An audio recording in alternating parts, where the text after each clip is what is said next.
Bismillahirrahmanirrahim. Assalamualaikum warahmatullahi wabarakatuh. Alhamdulillah wa bihi nasta'in. Asyhadu an la ilaha illallah wahdahu la syarika lah. Wa asyhadu anna Muhammadan abduhu wa rasuluh. Wa nusalli wa nusallim ala hadha an-nabiy al-karim sayyidil mursalin wa ala alihi wa sahbihi ajma'in. Amma ba'd. Ayyuhal mu'minun ittaqullah usikum wa iyaya bitaqwallah faqad fazal muttaqun. Muslimin dan muslimat, mudah-mudahan dirahmati Allah Subhanahu wa taala. Di dalam sebuah hadis an Abdullah bin Shaqiq radhiyallahu anhu qala khatabana ibn Abbas yawman ba'da al-'asr hatta gharabat asy-syams وبدت النجوم وجعل الناس يقولون الصلاة الصلاة قال فجاءه رجل من بني تميم لا يفتر ولا ينثني الصلاة الصلاة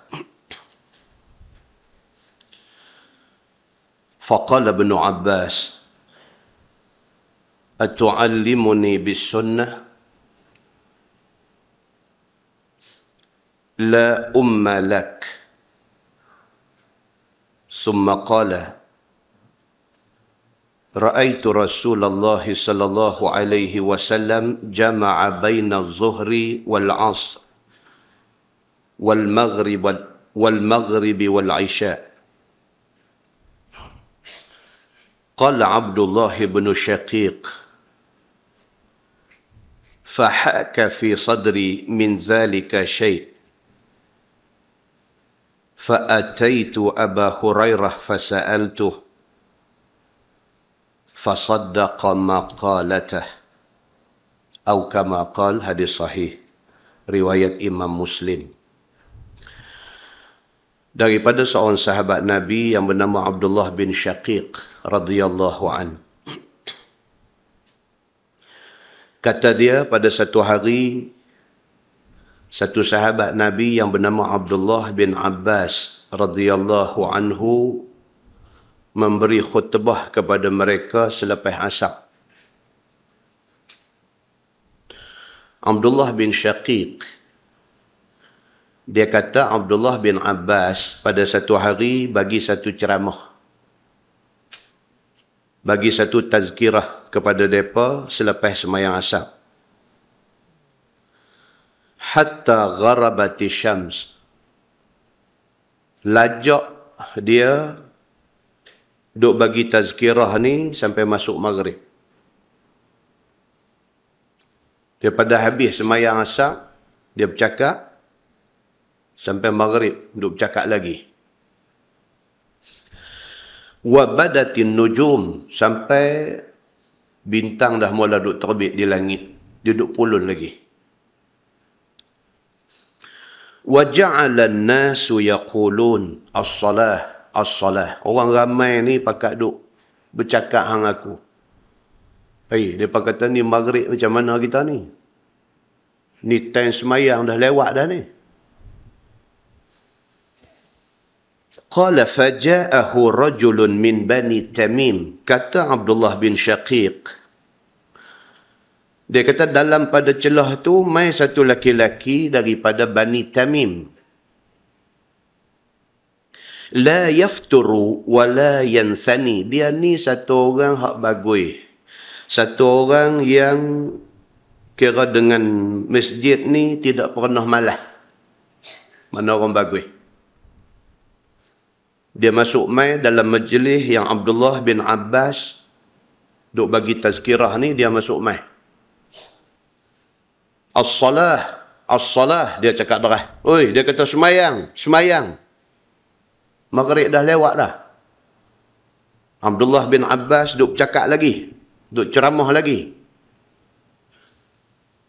Faqala ibn Abbas, Abdullah bin Abbas, bila dia tengok kawan ni masuk mai pergi duk menjerit, seolah-olah nak peringat dia, seolah-olah macam dia ni satu orang yang lalai semayang, seolah-olah macam dia ni tak peduli ke waktu dah lewat. Faqala ibn Abbas, kata Abdullah bin Abbas, atu'allimuni bis sunnah? Dia kata, hang nak ajang aku ke pasal sunnah Nabi ni? Dia kata, hang nak ajang aku pasal agama ke? Begitu. La umma lak. Ini orang Arab. Dia kalau dia marah, dia bunyi macam-macam. Dia boleh kata qatalallah, qatalallahu lak. Allah bunuh hang. Dia boleh kata tu marah tu. Ataupun dia boleh kata la umma lak. Kalau kita terjemah maksudnya hang tak ada mak. Tapi terjemahan cara mudah faham orang Melayunya, bila dia kata la umma lak, celaka tu hang. Lagu tu. Dia marah ke kawan ni, ke budak Bani Tamim, budak hak rajin semayang di masjid, budak ni hak masuk-masuk ni, tetapi kata as-salah, as-salah, seolah-olah macam sindir dia. Dia terus kata, atu'allimuni bis sunnah, hang nak ajak aku pasal agama ke? Hang nak ajak aku pasal sunnah Nabi ke? La umma lak, celaka hang, dia kata. Arab ni tuan-tuan, kasar.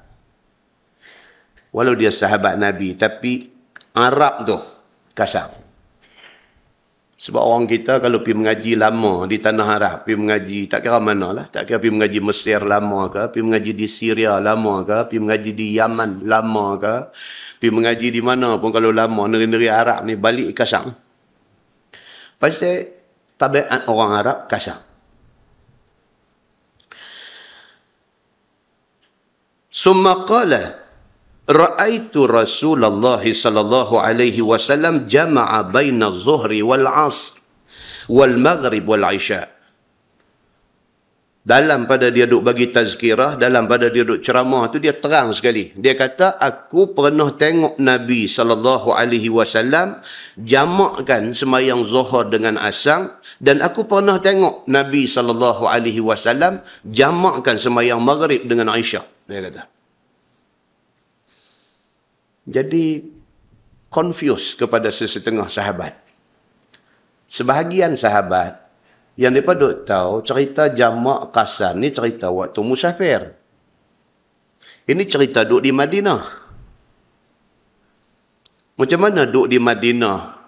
Tiba-tiba dia pergi jawab kata aku pernah tengok Nabi SAW menjamakkan sembahyang zuhur dengan asar. Aku pernah tengok Nabi SAW menjamakkan sembahyang maghrib dengan Aisyah. Sedangkan Nabi duk ada di Madinah, tak musafir mana-mana. Qala Abdullah bin Syaqiq. Abdullah bin Syaqiq, rawi hadis ni, dia kata, fahaka fi sadri min zalika syai'. Aku pun jadi was-was tentang benda ni. Itu dia tuan-tuan. Nak heran apa kalau kita orang Melayu hadap mengaji sebulan sekali, sebulan dua kali ni tak reti, tak faham, tak jelas, tak clear tentang benda-benda dalam agama. Sahabat Nabi yang pernah hidup zaman Nabi, yang pernah mengaji daripada Nabi pun ada benda yang tak cover. Abdullah bin Syaqiq, satu sahabat Nabi, tapi dia pun tak tahu benda ni. Dia pun tak tahu kata Nabi SAW tidak musafir tapi buat sembahyang jamak di Madinah. Bagi dia ini baru pertama kali dia dengar benda ni. Tapi yang habaq ni bukan calang-calang orang. Yang habaq ni siapa dia? Abdullah bin Abbas radhiyallahu an. Sekali kita cerita siapa dia Abdullah bin Abbas ni. Maka kata Abdullah bin Syaqiq, fahaka fi sadri min zalika syai'. Aku pun jadi was-was apa yang disebutkan oleh Abdullah bin Abbas ini.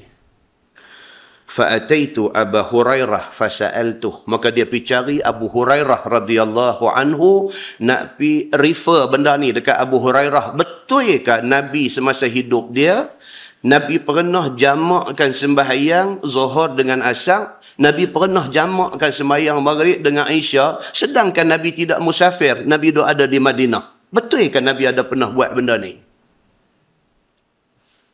Maka Abdullah bin Syaqiq pergi jumpa Abu Hurairah radhiyallahu anhu. Dia kata, fasa'altuh. Maka aku tanya Abu Hurairah tentang benda ni. Fasaddaqa maqalatah. Kata Abdullah bin Syaqiq, dia kata Abu Hurairah membenarkan benda itu.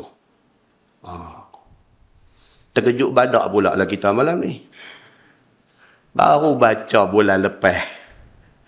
Cerita kata semayang kasar, apa semua ni cerita musafir. Ini main cerita kata macam mana. Nasib Abdullah bin Syaqiq, rawi hadis ni baik. Pasal apa? Bila dia confused, dia pergi jumpa orang yang betul. Dia pergi jumpa siapa? Dia pergi jumpa dia pergi jumpa Abu Hurairah radhiyallahu anhu. Tapi kita hak main malam ni, kalau dengar mukadimah ni, pergi tanya ustaz tak tahu juga tentang benda ni, dia kata tu yang kata dia ni merapu, dia kata. Dia terseronok kita ni, betul kita pergi tanya tu silap orang. Abdullah bin Syaqiq, dia tak silap. Bila dia confused apa yang disebut oleh Abdullah bin Abbas, dia pergi cari orang yang setanding dengan Abdullah bin Abbas. Dia pergi tanya siapa? Dia pergi tanya Abu Hurairah radhiyallahu anhu. Satu nama hebat daripada kalangan sahabat Nabi radhiyallahu anhu. Dan amat bagi terkejut kepada dia apabila dia tanya Abu Hurairah membenarkan apa yang disebut oleh Abdullah bin Abbas radhiyallahu anhu. Fasaddaqa maqalatah. Maka dia membenarkan apa yang dikatakan oleh Abdullah bin Abbas itu. Muslimin dan muslimat yang dirahmati Allah sekalian. Siapa dia Abdullah bin Abbas ni yang buat satu kenyataan penuh kontroversi ni? Abdullah bin Abbas anak kepada Al-Abbas. Al-Abbas adalah ponakan Nabi. Abdullah, Abu Talib, Al-Abbas. Mereka ni adik-beradik. Mereka ni anak kepada Abdul Muttalib. So, siapa dia Abdullah bin Abbas ni? Dia sepupu Nabi sallallahu alaihi wasallam. Anak abang, anak adik. Sepupu. Dia dengan Nabi dari segi senioritinya macam mana? Dia lahir 3 tahun sebelum hijrah Nabi ke Madinah. 3 tahun sebelum Nabi hijrah, dia baru beranak. Maknanya pada ketika Nabi wafat, umur dia berapa? 13. Nabi di Madinah 10 tahun. Dia beranak 3 tahun sebelum Nabi pergi ke Madinah. 13 tahun umur dia, Nabi wafat. Dah macam mana kata dia ni hebat? Di situ nak kena tanya. Dah macam mana kata dia ni hebat? Macam mana dia ni meriwayatkan 1660 hadis yang diriwayatkan oleh Abdullah bin Abbas ini diterima sebagai sahih. Ada di dalam As-Sahihain, ada di dalam Sahih Bukhari dan Sahih Muslim. 1660 hadis dia ada di dalam Sahih Bukhari dan Sahih Muslim. Takat tu kalau kita jenis orang mengaji hadis, kita reti tentang ilmu mustalah hadis, kita tahu dah hebat dia. Tahu dah. Satu-satu hadis nak dimasukkan di dalam Sahih Bukhari bukan senang. Imam Bukhari dengan Imam Muslim adalah dua imam yang sangat detail, very particular tentang menilai sesuatu hadis. Tapi hadis yang diriwayatkan oleh Ibnu Abbas, oleh Abdullah bin Abbas, diambil masuk di dalam Bukhari Muslim 1600 hadis. Cerdik-cerdik aja dia ni. Ni Abdullah bin Abbas ni, dia Nabi mati umur dia baru 13. Maknanya bila dia cerdik aja, dia terus berkhidmat untuk Nabi sallallahu alaihi wasallam. Ni nak cerita masa yang dia spend dengan Nabi. Dia cerdik aja, dia reti aja, dia kenal baik buruk aja, dia sudah berkhidmat kepada Nabi sallallahu alaihi wasallam. Di antara khidmat dia apa dia? Kerja duk sediakan air untuk Nabi berwuduk untuk sembahyang tahajud. Sebab dia sepupu Nabi. Dia boleh bergerak bebas di dalam rumah Nabi sallallahu alaihi wasallam. Kecil lagi tapi tidur tak jenera. Kecil lagi tidur ni tak jerap elok. Pasal apa? Dia sentiasa duk jaga Nabi. Nabi bangkit, dia bangkit pergi ambil ayat. Begitu orangnya. Dengar Nabi bangkit aja, dia pergi lari ambil ayat bawa mai untuk Nabi berwuduk. Dan kita pernah baca hadis sahih cerita Nabi sembahyang sunat, dia duduk lik kiri Nabi. Budak-budak lagi dia masa tu.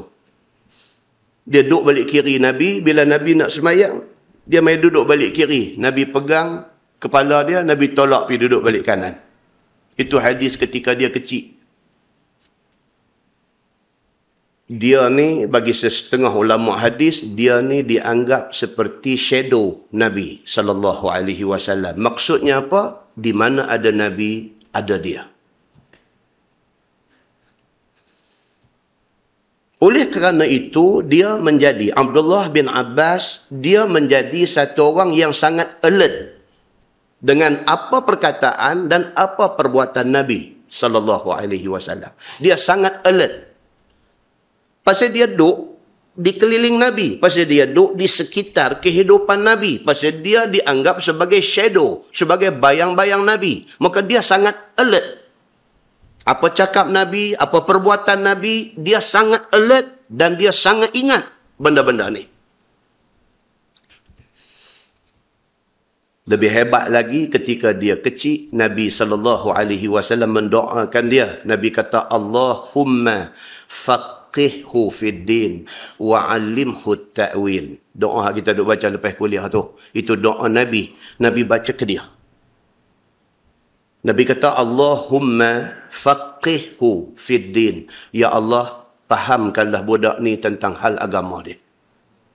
Wa 'allimhu ta'wil. Dan bagilah dia ni jadi satu manusia yang alim tentang tafsir Quran. Berkat doa Nabi sallallahu alaihi wasallam, dia jadi orang hebat.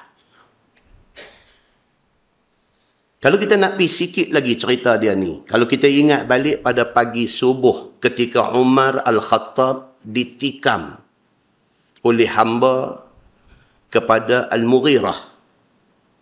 Kerana Sayyidina Umar ketika dia jadi khalifah, dia mai ke masjid nak sembahyang subuh.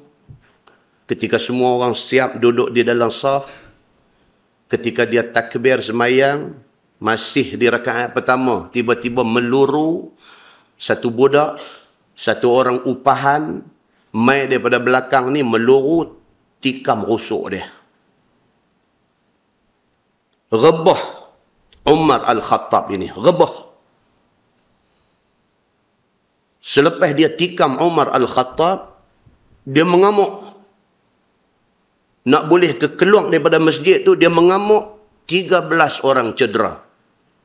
Selain daripada Umar Al-Khattab, 13 orang turut ditikam. Daripada 13, 7 mati. Tuan-tuan boleh rujuk cerita kejadian yang menimpa Umar Al-Khattab ini di dalam Sahih Al-Bukhari. Dia umai cerita ni in detail. Tapi hadis dia agak panjang. Satu hari kita baca insya-Allah. Lepas dia tikam Sayyidina Umar tu, dia nak keluar daripada masjid tu, dia tikam 13 orang. Cedera parah, 7 mati. Umar Al-Khattab, bila kena tikam di rusuk ni, dia beralih. Dia tengok Abdul Rahman bin Auf, dia ada di belakang dia.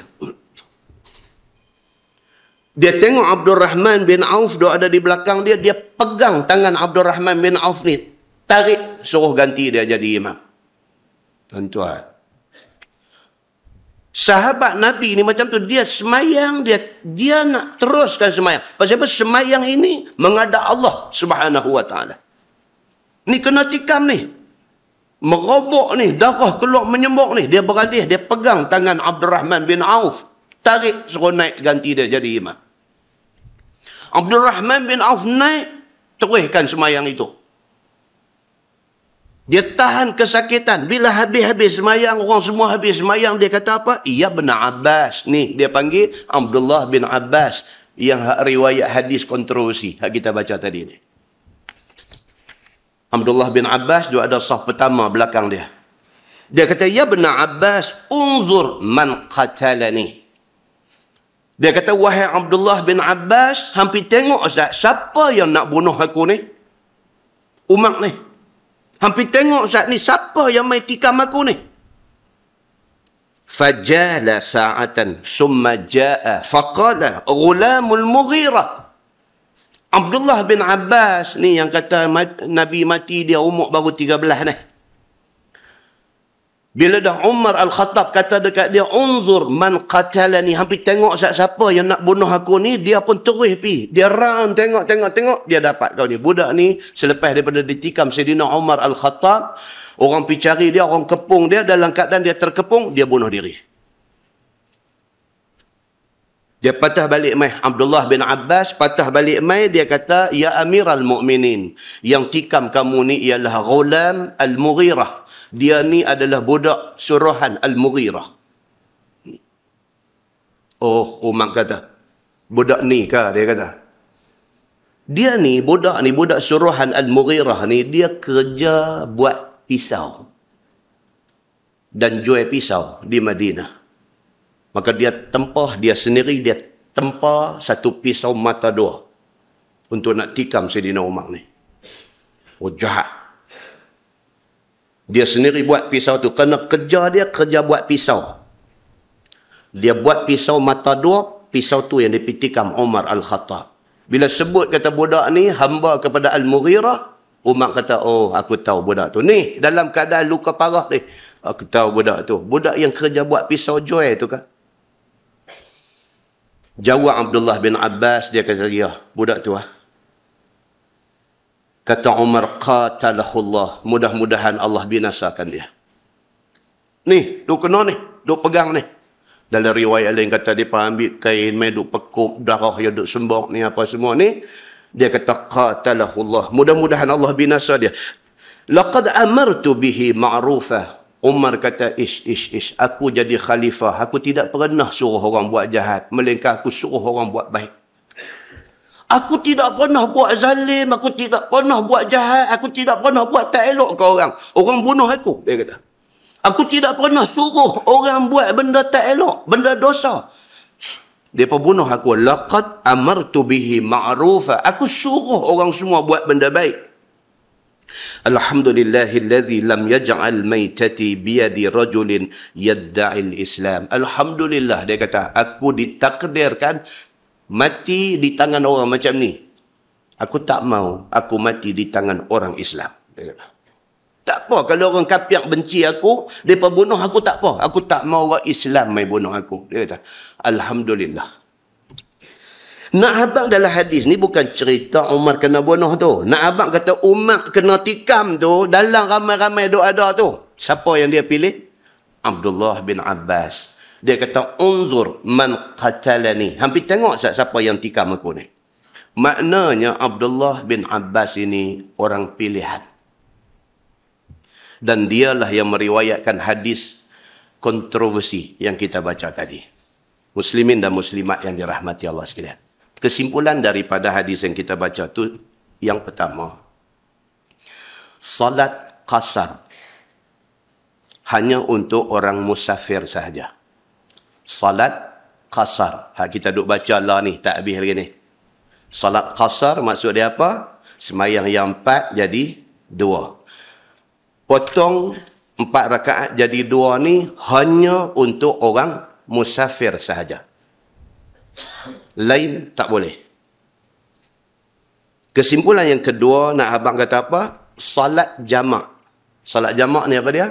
Malam ni insya-Allah kita baca. Salat jamak ni ialah himpun Zuhur dengan Asar ataupun Maghrib dengan Isyak. Sama ada Zuhur buat pi waktu Asar ataupun Asar buat mai waktu Zuhur ataupun Maghrib buat pi waktu Isyak ataupun Isyak buat mai waktu Maghrib. Tak kira. Himpun tu dia panggil salat jamak.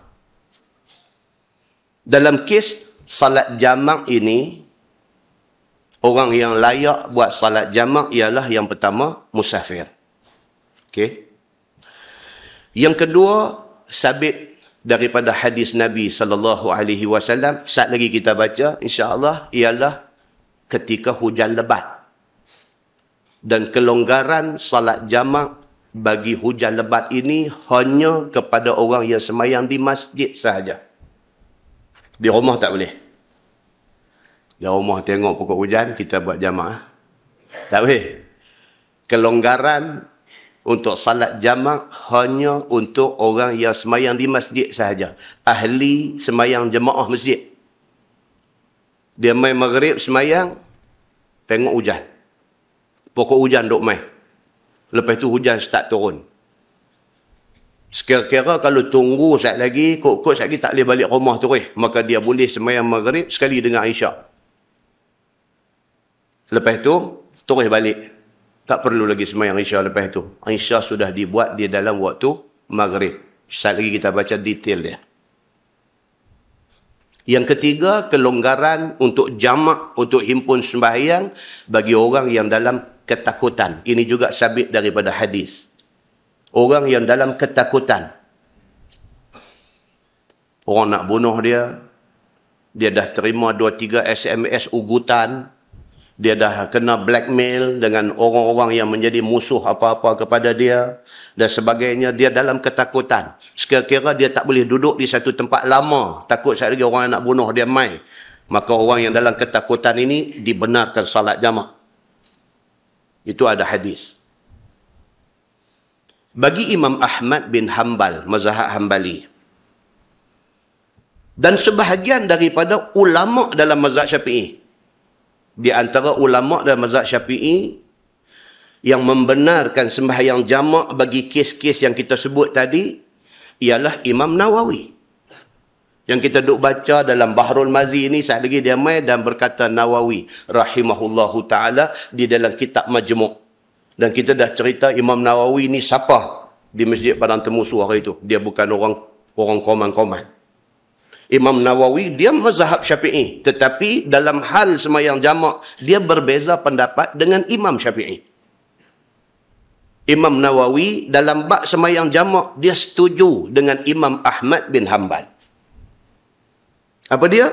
Kata Imam Nawawi dan seorang lagi ulama hebat dalam mazhab Syafi'i, nama dia Al-Muzani. Juga ada banyak nama dia di dalam Bahrul Mazi ni. Ini dua orang, mereka setuju dengan Ahmad bin Hanbal dalam soal semayang jamak ni. Diperluaskan kemudahan semayang jamak ni kepada orang sakit.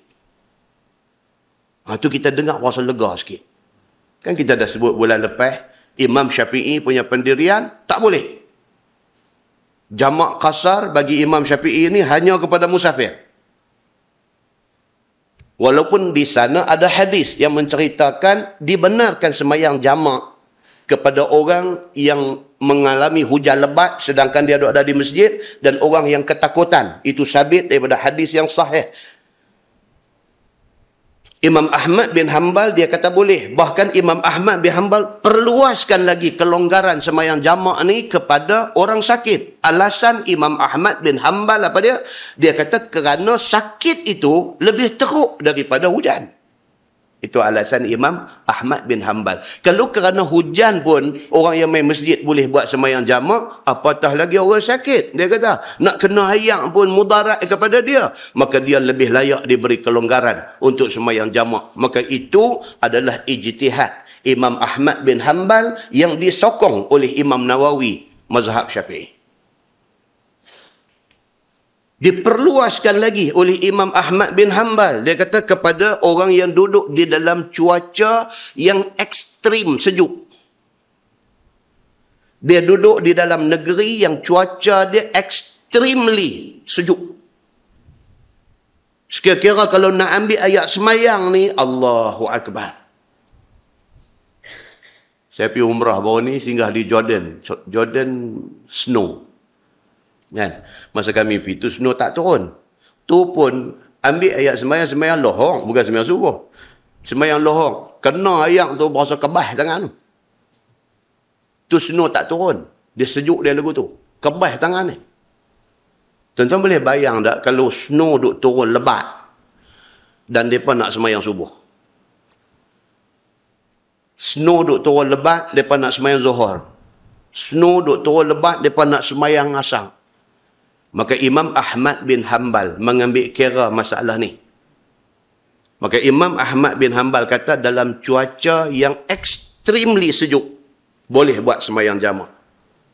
Diperluaskan lagi oleh ulama-ulama fiqh mutaakhirin.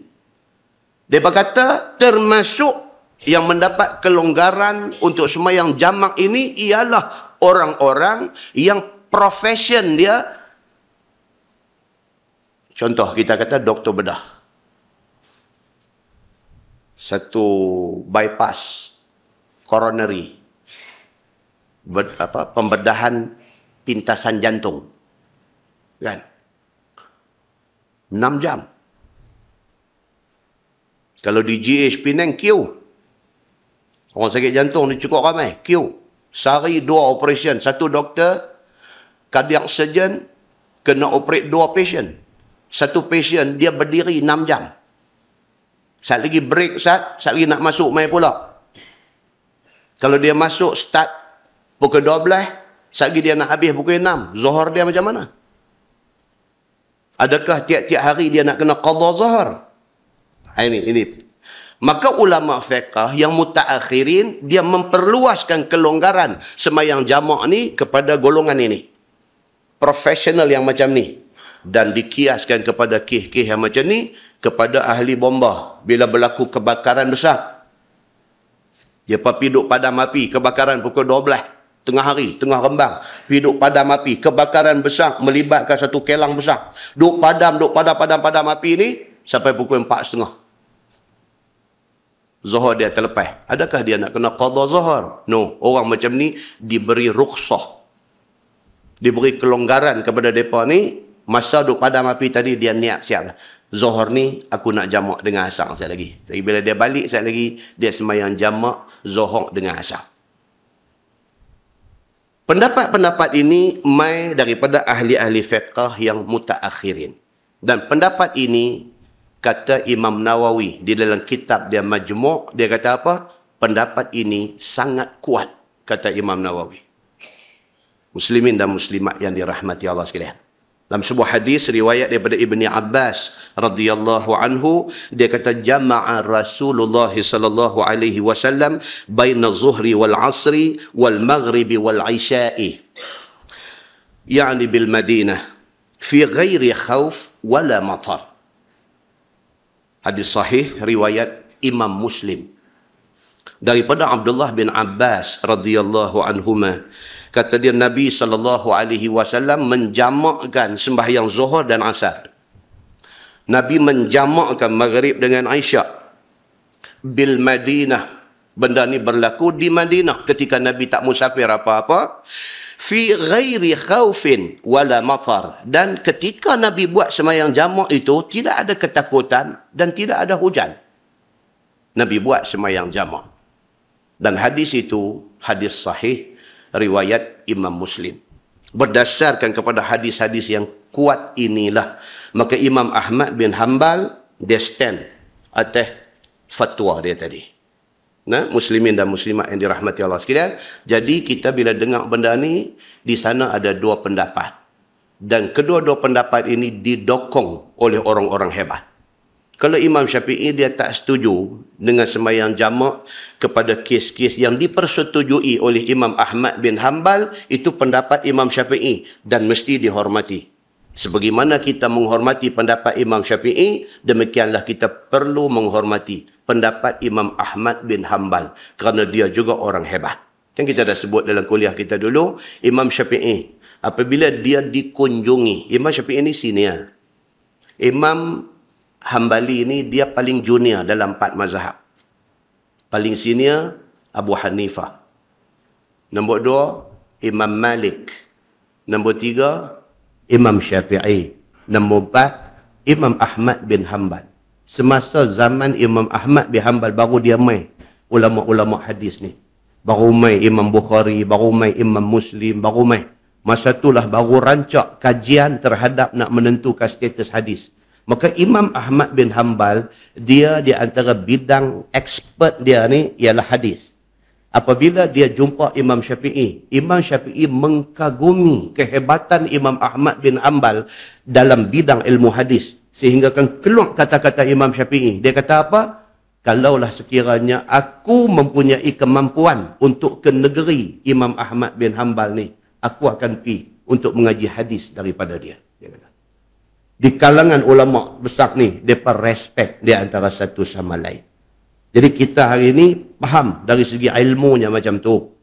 Kesesuaian kitanya di mana. Kalau kita jadi doktor, terlibat dalam pembedahan yang macam ni, kita boleh guna kelonggaran ini. Dan kelonggaran ini, satu, bersandarkan nas hadis yang sahih. Yang kedua adalah pendapat yang dipegang oleh ulama mazhab yang hebat, iaitu Imam Ahmad bin Hanbal. Bahkan pendapat itu disokong oleh Imam Nawawi dan Imam Muzani, yang kedua-dua ni daripada mazhab Syafi'i. Mudah-mudahan muqaddimah itu memberi manfaat kepada kita, insya-Allah. Kita menggunakan Bahrul Mazi jilid 3.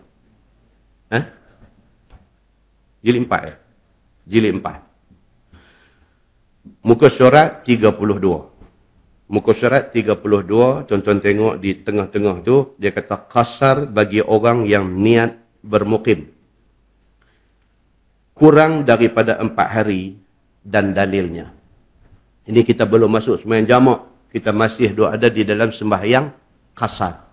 Cerita sembahyang 4 nak jadi 2. Baik. Tajuk pada malam ini ialah qasar bagi orang yang niat bermukim. Dia niat nak duduk di tempat tu lebih daripada 3 hari. Bila niat nak duduk lebih daripada 3 hari, maknanya dia masih dipanggil musafir ke tak ke? Tak dah. Kita dah beritahu bulan lepas, kita duduk di Kepala Bateh Penang, kita nak pergi Kuala Lumpur. Niat kita daripada sebelum pergi, nak duduk sana 4 hari. Bila niat kita nak duduk 4 hari, maksudnya lebih daripada 3 hari, sampai aja di tempat yang menjadi destinasi kita, kita nak pergi ni mana? Taman Melawati. Sampai aja di Taman Melawati, terputus musafir kita. Tak boleh dah buat sembahyang jamak qasar. Okey? Sampai tu, sesampainya kita di situ, tak boleh dah nak buat sembahyang jamak dan qasar. Kerana bila kita pijak aja tempat yang menjadi destinasi kita, kita sudah tidak dianggap musafir. Sebaliknya kita dianggap mukim. Pasal apa? Pasal niat kita nak duduk lebih daripada 3 hari. Ini yang kita baca hari itu. Baik. Dia kata, dan kata Imam Nawawi di dalam syarah Muslim, pada hadis yang kita baca itu menunjukkan bahawasanya orang musafir itu, apabila niat dia nak bermukim, yakni kurang daripada 4 hari. Kalau niat dia tu, dia nak bermukim, maksudnya bermukim atas daripada 3 hari. 4 hari dan ke atas. Kalau dia niat macam tu, lain daripada hari masuk dan hari keluar. Hari bertolak pergi dengan hari balik tak kira. Kita nak pergi Kuala Lumpur hari Senin. Di Senin tak kira. Selasa, Rabu, Khamis kita boleh duduk di Kuala Lumpur. Jumaat balik. Daripada pergi hari Senin sampai hari Jumaat balik. Sepanjang tu kita boleh buat jamak dan qasar. 3 hari itu tak kira hari pi dengan tak kira hari balik. 3 hari itu hari duduk di Kuala Lumpur saja. Maknanya total 5 hari. Termasuk pi, termasuk balik, 3 hari duduk. Dalam 5 hari itu kita boleh buat sembahyang jamak dan qasar. Niat nak duduk lebih daripada tu, sampai saja tak boleh buat dah jamak qasar. Kita nak pergi rumah anak kita di sana, nak duduk 4 hari. Dalam perjalanan, Zohor ngasak tak sembahyang lagi ni. Kita kata kat bini kita, kita saat lagi sampai rumah dia, saat lagi lah kita buat jamak takhir. Boleh tak? Tak boleh. Pasal apa? Pasal niat kita nak duduk lebih daripada 3 hari. Apa cerita apa sebelum masuk dalam qaryah anak kita duduk tu? Sebelum masuk dalam qaryah anak kita duduk tu, kena berhenti mana-mana masjid untuk buat sembahyang jamak dan qasar. Masuk aja qaryah dia, habis. Sembahyang kita sudah jadi qadha, sembahyang yang tertinggal. Clear nah yang tu? Yang ni very technical. Dia kena dengar betul-betul. Tuan-tuan terlak seminit, tuan-tuan tak tahu dah. Seminit terlak. Bukan seminit. 5 second terlak 5 second jaga balik, pergi balik Tak tahu apa dah. Very technical benda ni. Okey? Baik. Dan bahawasanya 3 hari itu bukannya bermukim. Kalau 3 hari masih musafir. Itu tidak dianggap bermukim. Kerana bahawasanya Nabi SAW bermukim dengan orang yang muhajirin 3 hari di Makkah. Cerita kita baca bulan lepas. Nabi pergi buat haji. Dia sampai di Makkah. Nabi duduk di Makkah betul-betulnya 3 hari saja. Tidak lebih. Maka menunjukkan atas bahawasanya 3 hari itu bukan mukim dari segi syarak. Berdasarkan hadis tu. Okey? Dan bahawasanya 2 hari masuk dan keluar itu tidak masuk di dalam kiraan 3 hari tadi. Dan telah berkata Imam Syafi'i rahimahullahu ta'ala dan jumhur ulama' dan padanya khilaf yang berbagai-bagai di kalangan salaf. Ini benda ni ulama' macam-macam pendapat. Kita dah beritahu dah hari tu ni siapa kata berapa hari, siapa kata berapa hari. Tak payah ingat yang tu semua. Kita ingat Imam Syafi'i kata 3 hari. Yang tu sudah. Tersadu sakit kepala. Begitu. Baik. Masalah dia kata, kasarkah di jalan-jalan bagi orang yang berniat mukim 4 hari apabila dia sampai di tempat yang dituju? Kita daripada Kepala Batas Penang nak pergi Kuala Lumpur. Nak duduk di Kuala Lumpur 4 hari ataupun lebih. Maknanya bila kita sampai sana boleh tak buat sembahyang jamak kasar? Tak boleh. Tapi on the way, dalam perjalanan boleh ke tak boleh? Ini tajuk dia. Ini tajuk dia. Baik. Dia kata apa? Kata Imam Syafi'i di dalam kitab dia maka jika keluar satu orang, maka qasad dalam hati dia musafir, akan sebagai musafir yang harus kasar akan sembahyang padanya. Dan dia bercadang nak bermukim di sana, di Kuala Lumpur. Cadang nak duduk 4 hari atau lebih. Kemudian, musafir ia ke tempat lain. Nescaya kasar dia akan sembahyangnya di sepanjang jalan. Sehingga sampailah ke tempat dia nak bermukim itu. Jawapan dah ada tadi. Kita duduk di Kepala Batas Penang, kita nak pergi Kuala Lumpur. Niat nak duduk di Kuala Lumpur 4 hari ataupun lebih. Maksudnya, di Kuala Lumpur bila sampai itu boleh tak jamak kasar? Tak boleh. Tapi on the way nak pergi boleh tak boleh? Boleh. Yang tu dia nak abang. Boleh. Bahasa dia ni dia klasik sikit. Kita buat bagi mudah. Baik. Masalah dia kata, kasarkah bagi orang yang sudah niat bermukim, tiba-tiba berpaling niat, tidak mau bermukim pada waktu sampainya. Ni pula satu kes pula. Dia buat cerita lawak.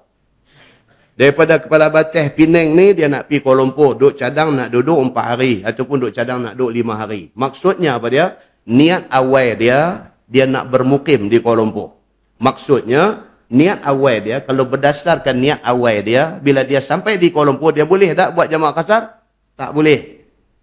Itu niat awal dia. Sampai dah di Kuala Lumpur. Sampai dah di Kuala Lumpur. Okey, tempat dia nak bermukim ni. Sampai dah. Duduk. Merasa tak syok pula dah Pasal apa? Sampai pun tak masak nasi jamu pun. Dia main lagu tu. Kadang-kadang kita pergi ni, kita expect orang punya macam mana layan kita. Pergi lagu buat kan? Lagu macam seronok tak seronok kita main rumah dia. Lagu duduk lepas telur dadar dengan nasi aja. Kita pun sembang lain. Sembang lain dengan bini kita ni kata esok belah. Esok belah. Esok belah maksudnya cukup dah 4 hari? Tak cukup.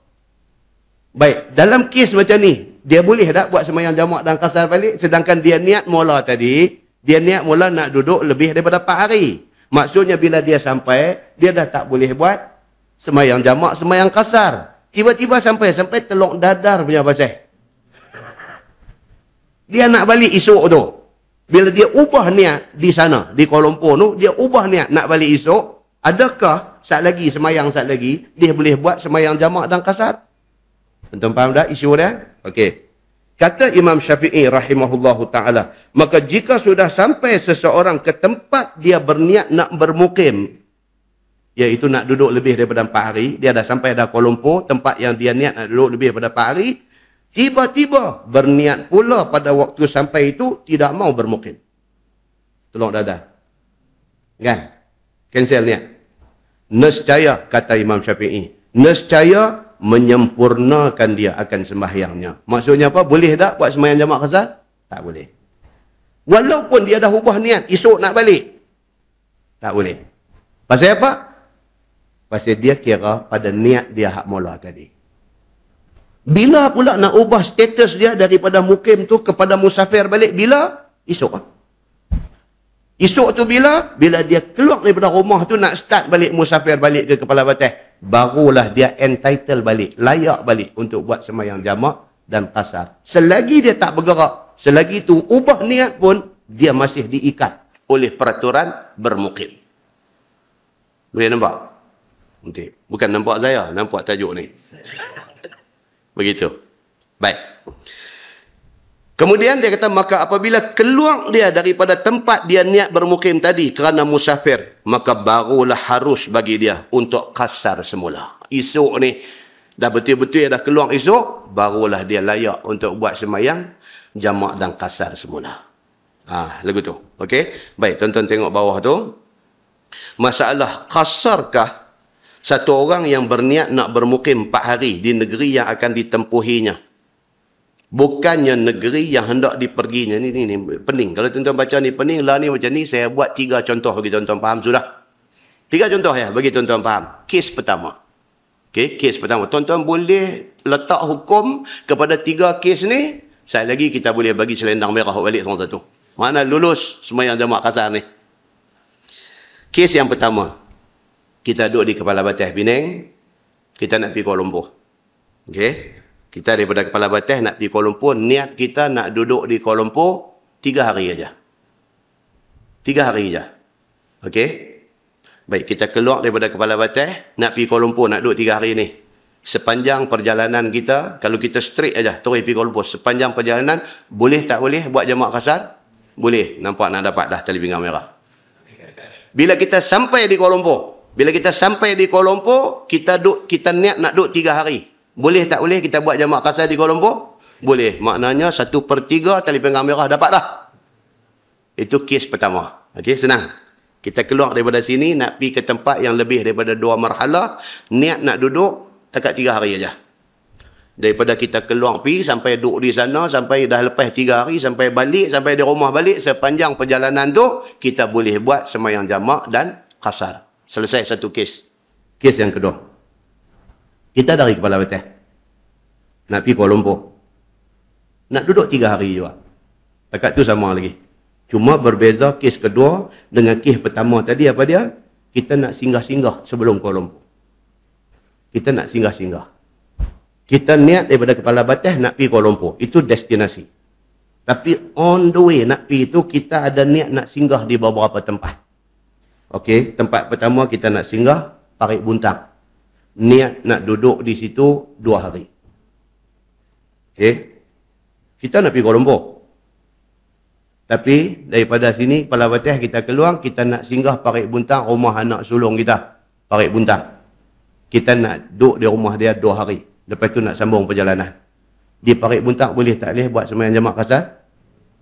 Boleh tak boleh? Boleh. Anggap kata saya tak dengar orang yang jawab tak boleh Azan ni. Pasal itu boleh menyebabkan dia gagal buat balik tali pinggang merah. Pasal apa tuan-tuan? Pasal apa? Niat dia nak pergi Kuala Lumpur. Pasal apa? Pasal ketika dia ada di Parit Buntang, status dia apa dia? Musafir. Dia sudah keluar daripada sempadan karya dia. Dia musafir. Bila kita tahu status dia musafir, bermakna dia boleh buat sembahyang jamak dan qasar. Okey, 2 hari di Parit Buntang, dia boleh buat sembahyang jamak dan qasar. Dia keluar daripada Parit Buntang, dia pergi rumah anak nombor 2 di Taiping. Duduk 2 hari juga. Boleh tak boleh buat sembahyang jamak qasar? Yang ni seragam, semua jawab boleh. Hak tadi tak boleh pun dah jadi boleh lah ni. Okey. Baik, selepas di Taiping 2 malam, dia terus perjalanan. Dia singgah di Bukit Beruntung. Tidur 2 malam lagi. Boleh tak boleh dia buat sembahyang jamak qasar? Boleh. Lepas tu dia sampai di KL, dia duduk di sana 3 hari. Boleh tak boleh buat sembahyang jamak qasar? Boleh. Itu kes yang kedua. Bila jawab dia boleh semua, memang boleh ambil tali pinggang merah. Okey, kes yang ketiga. Yang ni dia rumit sikit. Okay? Kes yang ketiga. Dengar elok-elok, kalau rasa was-was nak jawab betul tak betul, buat-buat gerak mulut, jangan bunyi suara. Buat-buat macam gerak mulut, tapi suara jangan bunyi. Takut belém pada orang lain. Kes yang ketiga, bertolak dari Kepala Batas nak pergi Kuala Lumpur. Niat nak duduk 3 hari. Sama juga. Okey? Singgah-singgah juga. Cuma beza dia apa dia? Dia keluar daripada Kepala Batas, nak pergi rumah anak nombor 1 di Parit Buntang. Niat nak duduk 4 hari di situ. Okey? Keluar daripada Kepala Batas, nak pergi Kuala Lumpur. Tapi on the way nak pergi Kuala Lumpur tu, singgah di rumah anak di Parit Buntang. Duduk 4 hari di situ. Masa dia keluar Qaryah Kepala Batas, nak pergi ke Parit Buntang tu, boleh tak boleh? Dia buat sembahyang jamak dan kasar, jaga, jawab, bagi betul. Kalau rasa macam tak betul, jangan keluar suara. Boleh tak boleh? Tak boleh. Tak boleh. Pasal apa? Pasal dia ke Parit Buntang niat nak duduk lebih daripada 3 hari. Okey, niat nak duduk lebih daripada 3 hari. Maka dia ke Parit Buntang tidak dianggap musafir. Pasal apa? Dia pergi tang tu, dia jam tang tu 4 hari. 4 hari duduk di situ, habis. Dia bukan orang musafir. Apatah lagi, Parit Buntang tidak cukup 2 marhalah. Okey? Baik. Daripada Parit Buntang, dah duduk 4 hari, pergi Bukit Merah. Duduk 4 hari lagi. Sama macam kes tadi juga. Jawab tak boleh juga. Sama juga. Pasal apa? Pasal dia memang niat dia tersangkut-sangkut macam tu. Walaupun niat asal nak ke Kuala Lumpur, tetapi musafirnya diputuskan dengan duduk lebih daripada 3 hari. Status musafir dia terputus. Dia sudah jadi mukim. Macam itulah juga daripada Bukit Merah, daripada Taiping, dia terus baik. Daripada Taiping, dia nak terus pergi Kuala Lumpur. Dia boleh tak buat jamak kasar? Boleh. Tapi musafir dia kira daripada Kepala Batas Kuala Lumpur ke? Kira daripada Taiping Kuala Lumpur? Daripada Taiping Kuala Lumpur. Maka boleh ambil tali pinggang merah. Nampak kes yang ketiga tadi, tuan-tuan kena fikir balik pelan-pelan. Pasal dia agak tricky sikit. Okey? So, kalau kita faham yang saya kata bulan lepas, di antara musafir, mukim, mastautin, kalau kita boleh differentiate di antara 3 definisi ini, mai soalan macam mana pun kita boleh jawab. Kalau terputus saja musafir kita dengan kerana transit lebih daripada 3 hari, bermakna kita sudah habis status musafir di situ. Habis. Maka tidak boleh lagi untuk nak buat jamak dan kasar di situ. Okey, habis. Tuan-tuan tengok di muka surat 33 tu, cerita hak kita bincang tadi. 3 contoh tadi ada di muka surat itu. Tuan-tuan tengok muka surat sebelah, 34. Habis. Tajuk tentang sembahyang kasar. Dia masuk pula, fit tatawwu' fit safar. Tajuk sembahyang jamak tak masuk lagi. Ni dia masuk, dia selit masuk satu tajuk, fit tatawwu' fit safar, iaitu bab yang menyatakan sembahyang sunat ketika musafir. Boleh tak boleh dalam musafir kita buat sembahyang sunat? Sama ada sunat tu sunat qabliyah subuh ke, ataupun sunat tu sunat zawal qabliyah zuhur ke, ataupun sunat tu sunat witir sebelum tidur ke. Boleh tak boleh dalam kita musafir ni kita buat sembahyang sunat tu? Contohnya tuan-tuan, kita daripada sini kita pergi Madinah, lepas tu kita nak pergi Mekah kerana nak buat umrah. Daripada sini kita pergi ke Madinah. Madinah nak duduk berapa hari? 3 hari 2 malam saja. Madinah standard 3 hari 2 malam. 3 hari 2 malam boleh tak boleh buat sembahyang jamak di situ? Boleh, tapi rugilah. Kita nak sembahyang bersama dengan imam di Masjid Nabawi sebab pahala dia besar. Tapi dari segi boleh tak boleh buat sembahyang jamak? Boleh. Pasal apa? Pasal kita musafir. Okey? Baik. Katalah dia ni tak apa nak cerdik. Dia sampai di Madinah, dia duduk pulun buat sembahyang jamak kasar. Dia tak ikut imam Masjid Nabawi. Katalah dia buat macam tu.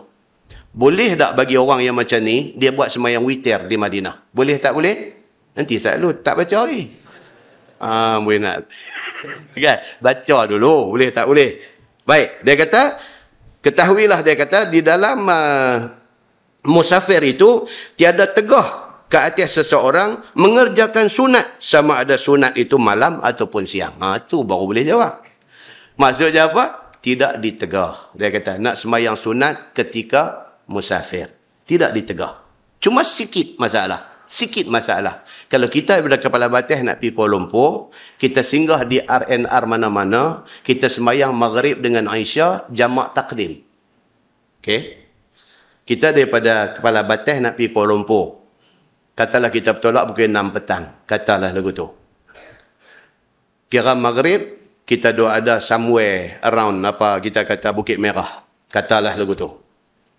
Kita pun berhenti di RNR Bukit Merah, kita semayang jamak takdim, maghrib dengan Aisyah. Okey? Boleh tak lepas semayang jamak takdim, maghrib dengan Aisyah, habis-habis semayang Aisyah kita buat witir. Boleh tak boleh? Yang tu tak ada tali pinggang apa. Jawab betul pun tak apa, tak betul pun tak apa. Boleh tak boleh? Tidak boleh. Pasal apa? Pasal syarat sembahyang witir mestilah di dalam waktu Aisyah. Bukan selepas sembahyang Aisyah. Di dalam waktu Aisyah. Kalau kita buat jamak takdim, Aisyah ada dalam waktu maghrib. Habis-habis sembahyang jamak takdim, maghrib Aisyah, kita nak buat witir. Tak boleh. Witir mestilah di dalam waktu Aisyah. Itu kena bagi clear. Baik. Kata hadisnya, dia kata Anil Bara' bin Azib radhiyallahu anhu qala Sahibtu Nabi sallallahu alaihi wasallam 18 safaran. Diriwayatkan daripada Al-Bara' bin Azib radhiyallahu anhu. Kata dia telah bersahabat aku. Al-Bara' ni kata dia dengan Nabi ni duk berkawan. Aku telah bersahabat dengan Nabi sallallahu alaihi wasallam di dalam 18 kali musafir. Al-Bara' ni dia dapat satu peluang. Dia kira dapat peluang musafir dengan Nabi 18 kali dalam hidup dia. Banyak benda dia boleh belajar. Bila dia musafir dengan Nabi ni, banyak benda dia boleh belajar. Apa yang Nabi buat semasa musafir, dia boleh tengok, dia boleh belajar. Okey. Sambung hadis tu, فَمَا رَأَيْتُهُ تَرَكَ الرَّكَعَتَيْنِ إِذَا زَاغَتِ الشَّمْسُ قَبْلَ الظُّهْرِ. Maka tiada aku lihat akan Nabi SAW meninggalkan 2 rakaat sunat apabila cenderung matahari dahulu daripada zuhur. Ni Al-Bara' bin Azib 18 kali dia ikut Nabi musafir keluar daripada Madinah. 18 kali dia ikut Nabi keluar, dia kata qabliyah zuhur Nabi tak tinggal. Qabliyah zuhur, sunat zawal hak kita baca hari tu ni. Ingat balik tuan-tuan, kita baca itu sunat zawal, apa dia punya fadilat dia. Nabi kata apa? Terbuka pintu langit ni terus. Doa kita, kalau kita buat sembahyang sunat zawal dan kita berdoa, doa kita tu pintu langit buka terus pergi dekat Allah Subhanahu wa taala. Nabi SAW sunat qabliyah zuhur ataupun sunat zawal ni Nabi tak tinggal. Bahkan Nabi buat 4 rakaat. Walaupun ada hadis kata Nabi buat 2, tetapi hadis yang kata Nabi buat 4 itu lebih kuat. Okey? Dan kata Al-Bara' bin Azib, dia kata Nabi bukan setakat masa bermukim, duk ada di Madinah saja, Nabi duk buat sunat zawal ni, sunat qabliyah zuhur ini. Bahkan ketika musafir, aku musafir dengan Nabi 18 kali dalam hidup aku. 18 kali aku melihat Nabi tak tinggal sembahyang qabliyah zuhur. Maka hadis itu menjadi dalil bahawa sembahyang sunat boleh dibuat walaupun ketika musafir. Begitu. Okey? Baik. Kata Tirmizi, pada hadis ini ada riwayat daripada Ibni Umar radhiyallahu anhuma. Ada hadis lain cerita benda yang sama. Baik. Kemudian sembahyang sunat di dalam musafir dan ikhtilaf ulama padanya. Tak lepas benda fiqh ni tuan-tuan, kok mana pun dia ada khilaf. So jangan bertengkar. Akan ada ulama kata buat, akan ada ulama kata tak buat. Normal benda ni. Cuma kita nak tahu, kalau kata buat, apa hadis dia. Kalau kata tak buat, apa hadis dia. Itu saja. Okey? Baik, ketahuilah saudaraku. Tiada sembahyang sunat. Diriwayatkan daripada Abdullah bin Umar radhiyallahu anhuma bahwasanya Nabi SAW adalah ia tidak sembahyang sunat di dalam musafir dahulu daripada waktu sembahyang dan tiada kemudian daripadanya. Ini pula kata Abdullah bin Umar bin Al-Khattab dalam satu hadis lain. Dia kata Nabi kalau musafir, Nabi tidak buat sunat rawatib. Qabliyah ba'diyah, Nabi tak buat. Siapa kata? Abdullah bin Umar bin Al-Khattab. Dalam hadis riwayat dia kata macam tu. Dalam hadis riwayat Al-Bara' bin Azib tadi kata 18 kali dia ikut Nabi musafir, mata dia tengok Nabi buat. Abdullah bin Umar bin Al-Khattab dia kata Nabi kalau musafir, Nabi tak buat qabliyah dan ba'diyah. Sunat rawatib Nabi tak buat. Nampak? Itu yang dikatakan khilaf. Khilaf di kalangan sahabat sendiri. Dan diriwayatkan daripadanya, yakni daripada Abdullah bin Umar bin Al-Khattab daripada Nabi SAW bahwasanya adalah Nabi sembahyang sunat di dalam musafir pula dah. Dia juga dalam satu hadis dia kata Nabi tak buat sunat rawatib. Dia juga dalam satu riwayat lain dia kata Nabi buat. Nampak? Bila dia jadi benda ni, dia nampak pada zahirnya macam kontradiksi. Nampak macam ada pertembungan di antara dua nas ini. Maka ulama hadis dia akan buat penyelesaian kepada benda ni. Dia akan buat penyelesaian kepada benda ni. Penyelesaian diambil kira kepada siapa yang meriwayatkan hadis tu, apa masalah rawi-rawi ni. Mana-mana yang didapati ada lemah, ingatan dia lemah ke apa, hadis dia turun taraf, maka hadis yang lagi satu dipakai. So, apabila Abdullah bin Umar bin Al-Khattab kata macam tu, kena tengok pula siapa dengar daripada dia, siapa dengar daripada dia, siapa dengar daripada dia. Susunan rawi itu diteliti satu persatu. Kesimpulan last kali dia kata apa? Ada sembahyang sunat ketika musafir. Itu aja cerita dia.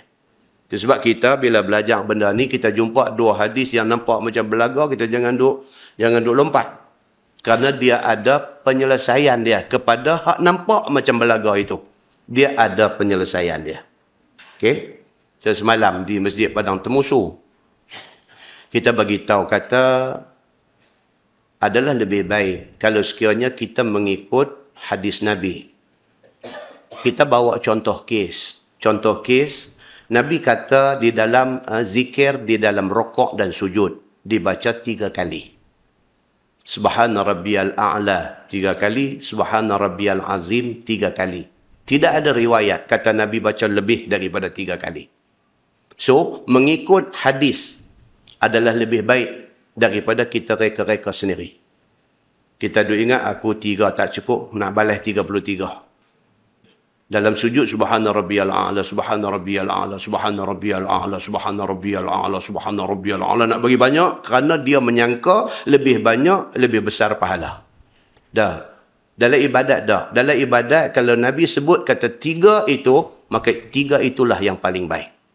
Sama dengan wirid lepas semayang. Daripada hadis-hadis yang sahih. Kata Nabi kata apa? Subhanallah 33. Kan hadis yang cerita orang miskin mai jumpa Nabi. Mai bagi tahu tak puas hatinya orang miskin ni. Mai bagi tahu dekat Nabi. Dia kata, "Ya Rasulullah, kami ditakdirkan oleh Tuhan jadi miskin.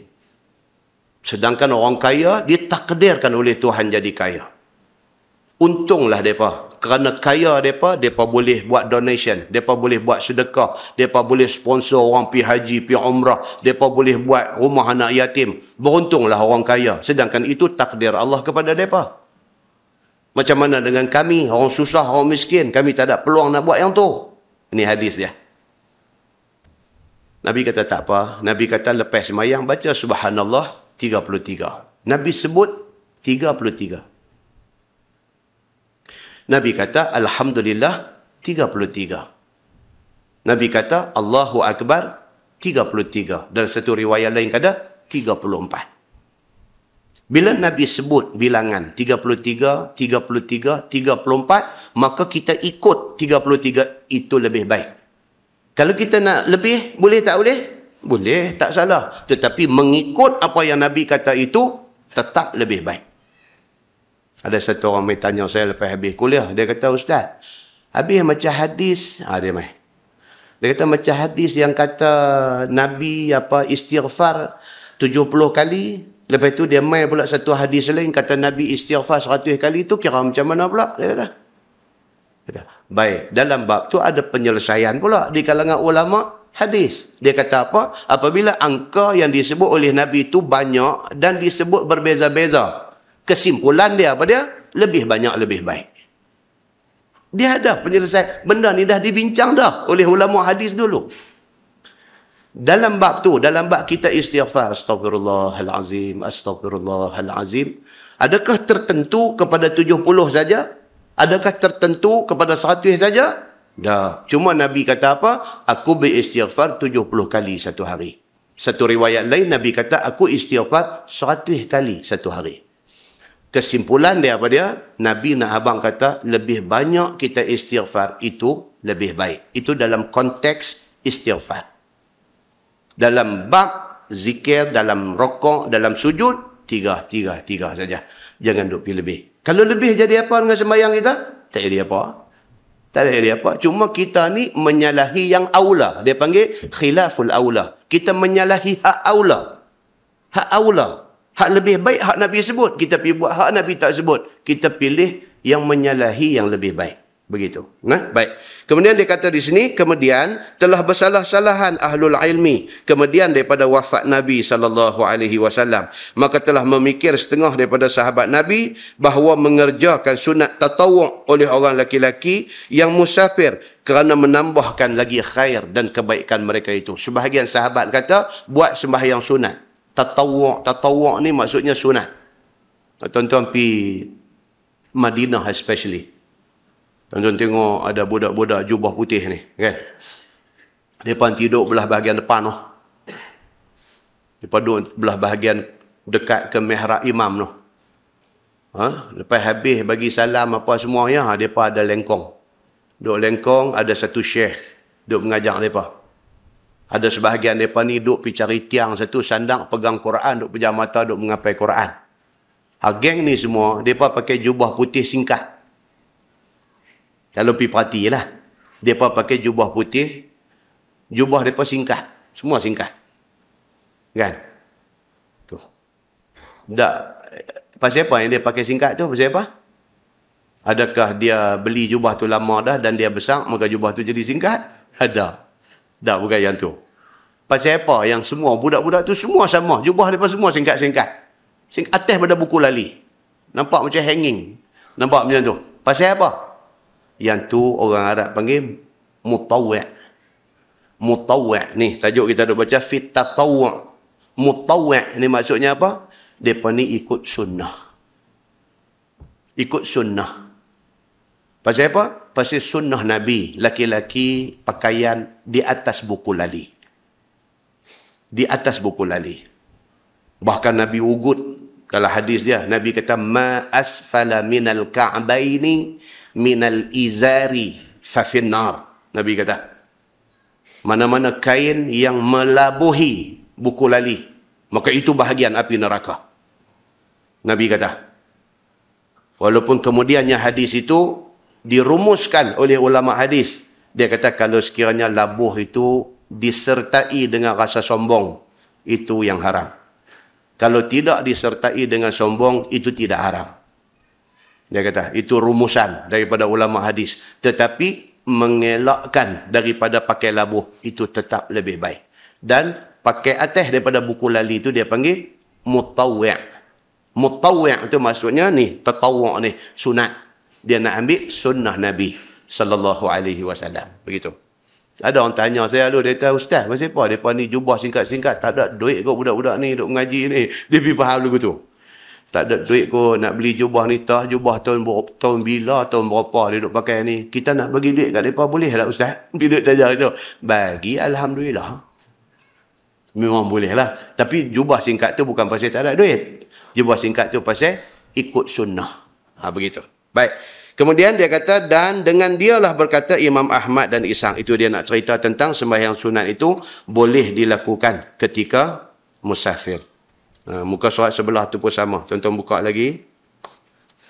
Muka surat 36. Muka surat 36, dia kata fil jam'i bainas salatain. Ini baru masuk bab sembahyang jamak. Baru masuk bab sembahyang jamak. Iaitu bab pada menyatakan himpun di antara dua sembahyang. Zuhur dengan asar, maghrib dengan isyak. Boleh tak boleh kita himpun isyak dengan subuh? Tak boleh. Boleh tak boleh kita himpun subuh dengan zuhur? Tak boleh. Okey, subuh dengan zuhur memang sampai bila pun tak boleh. Isyak dengan subuh, boleh tak boleh? Walaupun orang nampak boleh buat sembahyang isyak lepas tu saat masuk subuh, tak boleh. Pasal apa? Pasal subuh dia menunggal. Dia tak ada kawan dia tak ada pair dia. Okey. So, tajuk pada malam ni dia nak cerita tentang menghimpunkan dua sembahyang. Maka sebelum diterangkan satu-satu masalahnya, lebih dahulu didatangkan hadis tempat ulama mengambil istidlal pada sembahyang jamak. Kita tengok dalil dulu. Ini yang syok. Yang kata kitab Bahrul Mazi ni. Dia perbincangan fiqh dia berdasarkan kepada hadis Nabi. Hadis yang menjadi asas perbincangan ialah hadis riwayat Imam At-Tirmizi. Tapi ketika mengupas hadis-hadis ni, dia buat main. Hadis daripada Bukhari, daripada Muslim dan daripada hadis-hadis lain lagi. Yang tu yang bagus dia ni. Baru ni siapa tak tahu pergi buat satu visit ke makam Syekh Idris Al-Marbawi. Mereka upload gambar masuk dalam Facebook saya. Kan? Apa makam Syekh Idris Al-Marbawi. Ni orang tua tulis kitab ni. Di Lubuk Merbau. Dia meninggal di Ipoh. Dikebumikan di Lubuk Merbau, kampung asal kelahiran dia. Dia dikebumikan balik di situ.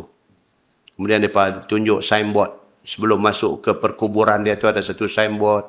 Tulis siapa dia, orang tua ni. Syekh Idris Al-Marbawi ni siapa dia ni. Orang hebat, tuan-tuan. Satu-satunya anak Melayu, lulusan Al-Azhar, yang sampai ke tahap boleh buat kamus. Anak tuan-tuan mengaji sekolah irsyad, mengaji Al-Mashhur, pergi mengaji Maktab Mahmud di Kedah apa semua no. Mesti kena kamus Al-Marbawi. Mesti wajib tingkatan 1 masuk kena beli. Pasal apa? Satu kamus yang hampir lengkap. Kamus Arab Melayu yang hampir lengkap. Dia buat kerana Allah. Tak ada pernah ingat kata kamus ni nak diulang cetak, nak dijual dan nak makan royalty. Tak pernah ingat. Sehinggalah apabila kamus dia ni, kamus yang ditulis oleh orang yang berhati bersih. Hebat. Kamus Marbawi cukup hebat. Sampai syarikat-syarikat ni nampak benda ni profitable. Kalau sekiranya ada pihak nak modernize bahasa dia. Sebab bahasa dalam kamus Marbawi itu bahasa macam Bahrul Mazi. Bahasa dia semi klasik. Dia tak klasik sangat, tapi dia semi klasik. So ada syarikat percetakan ni, printing company ni yang duk nampak duit. Maka mereka teringin untuk nak ambil kamus Marbawi ni, mereka nak modernize bahasa dia, nak jadikan kamus Melayu Arab tetapi agak moden. Mereka buat rombongan pergi jumpa dia. Masa tu dia duduk Mesir, orang tua ni. Dia pergi jumpa dia di sana. Mereka jumpa dia. Mereka kata, Tuan Syekh, kami nak minta izin untuk kami nak ubah ni kamus Marbawi ni bahasa dia moden sikit. Tuan-tuan tahu dia jawab apa? Dia kata, kalau mu pandai, mu buat sendiri. Dia kata. So, dia tak pernah ingat pasal nak cari duit dengan cara ni. Dia tak pernah ingat pun. Tak pernah teringat dalam hati dia benda ni satu hari dia boleh buat duit. Dia tak pernah teringat benda ni. Bila orang mai kat dia, orang approach dia, benda ni nampak. Dia kata kalau pandai pergi buat sendiri. Jangan duk ubah dia buat. Belum cerita apabila kerajaan Malaysia memperkenalkan tokoh Ma'al Hijrah di Malaysia ni. Dia dipilih sebagai tokoh Ma'al Hijrah yang pertama di Malaysia. Masa tu Menteri Tan Sri Yusof Nur jadi Menteri di Jabatan Perdana Menteri jaga hal ehwal Islam. Pi ke Mesir tu. Nak panggil balik nak suruh dia terima anugerah tokoh Ma'al Hijrah Malaysia. Dia tahu balik. Dia bukan orang yang gila glamour. Dia bukan cerita nak popular. Dia bukan mau. Dia tak mau yang ni semua. Dia buat kerja ni kerana Allah. Dia lain, tuan-tuan. Dia lain daripada hak duk ada ramai-ramai ni. Dia lain. Dia tak mau balik. Hantar seorang lagi. Allah yarham apa nama Tan Sri Hamid Osman. Dia hantar pula. Kod-kod lah Yusuf Noh pergi duduk bercakap Pelik Terengganu, dia tak apa nak ni ke apa, hantar Hamid Osman Kedah ni, kod-kod boleh pergi bercakap, boleh pujuk dia balik. Tak mau balik. Dia tak mau balik. Dah, mereka kata bukan apa, kami nak bagi semangat kepada orang Malaysia. Budak-budak Melayu ni alang-alang mengaji agama jadi macam tuan. Tak mau. Dia ni satu, apa kita kata, satu personality yang tersembunyi. Bukan glamour yang dia cari. Bukan duit ringgit yang dia cari. Akhirnya, setuju balik. Anugerah tokoh Ma'al Hijrah yang pertama dibuat di dataran pusat Islam. Dia pergi dengan jubah dia, dengan pegang tongkat tu dah masa tu. Panggil, terima, orang suruh bagi ucapan. Dia tak mau ucap pula dah. Dia tak mau ucap. Lepas pujuk, minta juga cakaplah apa-apa sepatah orang nak dengar suara dia. Duk kenal kamus Marbawi aja ni. Idris Al-Marbawi ni tak pernah kenal. Cakaplah. Tuan-tuan, dia pergi dekat mikrofon. Bismillahirrahmanirrahim. Assalamualaikum warahmatullahi wabarakatuh. Alhamdulillah. Alhamdulillah. Assalamualaikum. Pergi duduk. Kalau kita, tuan-tuan, pergi Alhamdulillah. Terima kasih kepada, kan? Tidak dilupakan kepada, saya tidak pernah menyangka saya akan mendapat anugerah itu. Nampak kesemak kita tu, nampak. Nampak kesemak kita tu, nampak orang tengok, apa hal lah dia ni. Beza, tuan-tuan. Orang ikhlas dengan beza, jauh beza. Mereka upload gambar, mereka pergi ziarah makam dia, tuan-tuan. Ni, tiap-tiap patah perkataan kita baca ni, dia duk generate pahala dekat dia ni. Allah. Ni, tiap-tiap patah. Generate pahala dekat dia. 1 sen dia tak dapat ni. Bahrul Mazi ni duk ada 11 jilid. Tiap-tiap satu binding kitab ni pecah 2 jilid, jadi 22 jilid. 22 jilid Bahrul Mazi ni ulang cetak ni tak tahu berapa ratus kali dah ulang cetak ni, daripada cetak di Beirut dulu ni. Sampai hari ni kita duk baca gelai kitab ni, kita duk baca ni, dia 1 sen pun tak ambil duit.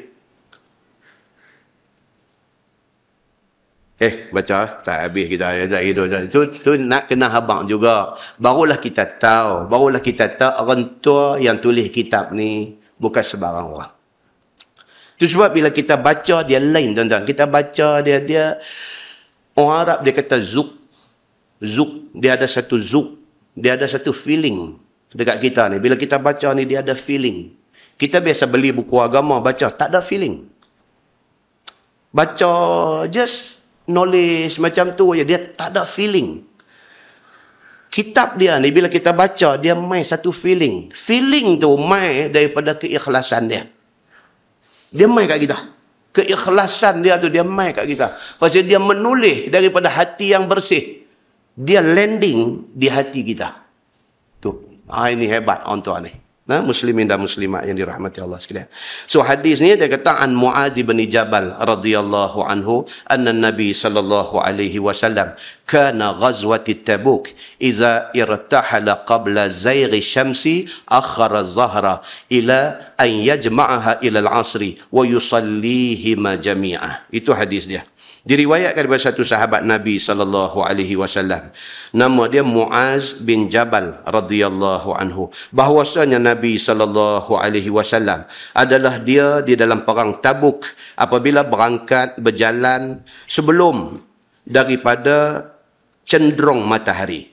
Nabi kalau dia bertolak tu sebelum Zuhur. Tak masuk zuhur lagi, Nabi bertolak. Maka mentakhir Nabi akan zuhur sehingga mengumpul dia kepada asar. Itu yang Nabi buat.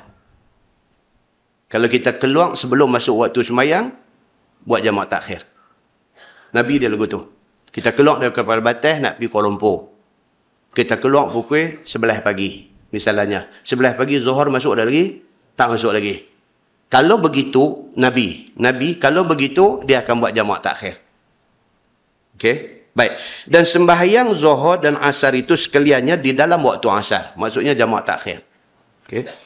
Masalah jamak takhir dan syaratnya. Ini kalau kita nak buat jamak takhir, dia ada syarat dia. Pada sepotong hadis itu menunjukkan Nabi SAW mentakhirkan zuhur ke dalam waktu asar dan disembahyangkannya sekaliannya di dalam waktu asar itu. Maka dengan sepotong hadis ini, setengah daripada dalil atas harus mengerjakan jamak takhir itu. Hadis ni yang pertama, dalil kepada boleh buat jamak takhir. Itu satu. Kata Imam Nawawi, dan jika menghendaki seseorang akan jamak sembahyang pertama di dalam waktu yang kedua, maksudnya nak jamak takhir, seperti hendak jamakkan zuhur dalam waktu asar, nescaya wajib meniatkan jamak itu di dalam waktu pertama. Itu syarat dia yang mesti kita buat. Kita keluar rumah pukul 11 nak pergi Kuala Lumpur. Okey? Keluar pukul 11 nak pergi Kuala Lumpur. Nak duduk di Kuala Lumpur 3 hari. Kita keluar pukul 11, kalau Nabi keluar sebelum zuhur, dia akan buat jamak takhir. Syarat dia apa dia? Masa masuk waktu zuhur saat lagi, kita kena niat. Kata saat lagi, aku nak buat jamak takhir. Kalau tak niat, jadi macam mana? Sembahyang zuhur itu jadi terlepas. Dan sembahyang itu dianggap qadha. Pentingnya niat, maka dia dipanggil syarat bagi orang yang nak buat jamak takhir. Sebab bila kita drive kereta, bila kita dah niat nak buat jamak takhir, kena aware dengan yang duduk dalam kereta ni. Isteri kita, anak-anak kita ni, kita kena remind mereka. Ni dah masuk waktu zuhur, kita nak buat jamak takhir sekali lagi. Niat kata kita nak buat jamak takhir. Kena abang kat mereka. Kalau mereka duduk lena, dan mereka ni pun sememangnya pun kerja lena. Start kereta tu, mula chewing gum boleh duduk jalan dulu, 1-2. Tak dan Bukit Merah pun, lena dah. Jadi kita kena gerak dia. Kata ni, kita nak buat jamak takhir ni. Niat siap-siap. Okey, dia tak niat. Tapi bila sampai di tempat kita nak buat jamak takhir, kita tanya dia balik. Tadi, niat tak kata nak buat jamak takhir ni? Niat ke tak? Mata duk kelipok. Tak niat lah. Dia buat kelipok tu tak niat lah. Kata tak niat, tak boleh buat jamak takhir. Kena qadha zuhur yang tertinggal itu. Pasal apa? Pasal niat di dalam waktu yang pertama itu syarat kepada orang yang nak buat jamak takhir. Jangan take for granted benda ni. Jangan take for granted. Sebab benda ni adalah berdasarkan kepada hadis Nabi SAW. Baik, yakni di dalam waktu zuhur ataupun dalam waktu maghrib. Kalau nak buat jamak takhir, zuhur dengan asar, dalam waktu zuhur kena niat. Kalau nak buat jamak takhir, maghrib dengan isya, dalam waktu maghrib kena niat kata nak buat jamak takhir. Dan adalah niat itu dahulu daripada habis waktunya. Asar nak masuk pukul 4 lebih sekali lagi ni, sebelum tu nak kena niat dah. Dan masuk asar baru nak niat, tak boleh dah. Zuhur itu sudah jadi sembahyang yang kita berhutang dengan Tuhan. Kena qadha sembahyang zuhur tu. Okey? Baik, dengan sekira-kira tinggal daripada waktu itu barang yang luluh sembahyang ataupun lebih. Tu tempoh masa kita dibenarkan untuk berniat jamak takhir ni apa dia? Sekurang-kurang masa dia sebelum masa yang kita gunakan untuk sembahyang 4 rakaat. Berapa minit lebih kurang kalau kita buat sembahyang 4 rakaat? Katalah 5 minit. 5 minutes before masuk waktu asar, kena niat dah. Paling lewat. Itu maksudnya. Maka jika ditakhirkan zuhur misalnya kepada asar dengan tiada niat, nescaya derhaka dan berdosa dia kepada Allah dan jadilah zuhur itu qadha. Dia kata. Very clear. Apa yang dia beritahu very clear. Dan apabila ditakhirkan zuhur misalnya dengan niat, Bahawa sembahyang dia akan yang pertama pada mula-mulanya dan diniatkan jamak. Dia kena niat begitu. Niat kata, saat lagi aku nak jamakkan Zuhur ni dengan sembahyang yang kedua saat lagi. Itu menjadi syarat dia. Baik, kemudian bawah tu jamak takdim dan hadisnya. Atas jamak takhir. Ini jamak takdim. Hadis dia, wa izartahala ba'da zairi syamsi ajjal al-asra ila zuhri wa salla zuhra wal asra jami'an summa sara. Dan apabila berangkat Nabi SAW selepas daripada masuk waktu. Okey, Zuhur masuk pukul berapa? Katalah 1.20. 1.45 baru bertolak. Dah masuk dah Zuhur, baru bertolak. Okey? Macam tu punya kes. Dan sembahyang Nabi akan Zuhur dan Asar sekaliannya. Kemudian berjalan dia dengan segala tenteranya, dengan tiada disambung kepada Asar, dan sudah disembahyangkannya di dalam waktu Zuhur itu. Nabi akan buat jamak takdim. Kalau bertolak tu waktu dah masuk, Nabi akan keluar daripada sempadan karya dia, Nabi akan sembahyang jamak takdim dulu. Itu yang Nabi buat. Kalau kita buat sebaliknya, boleh tak boleh? Boleh. Tidak jadi kesalahan. Cuma hadis ni nak abang, Nabi buat lagu tu. Nabi kalau dia bertolak tu sebelum masuk waktu, dia akan buat jamak takhir. Nabi kalau dia bertolak dah masuk dah waktu, Nabi akan buat jamak takdim. Itu yang dibuat oleh Nabi SAW. Kalau kita buat sebaliknya, tidak salah. Baik. Jamak takdim dan syaratnya. Ini syarat jamak takdim. Dan hadis di atas dalil atas jamak takdim dan dikumpulkan sembahyang asar dalam waktu Zuhur, bawa mai forward ke depan. Maka harus dikerjakan yang demikian itu dengan beberapa syarat. Dia kata nak buat jamak takdim juga ada syarat dia. Kata Imam Nawawi, dan bermula syarat jamak takdim itu ialah sembahyang yang kedua di dalam waktu yang pertama. Ialah kita nak buat jamak takdim, asar kena buat dalam waktu Zuhur. Itu jamak takdim. Okay.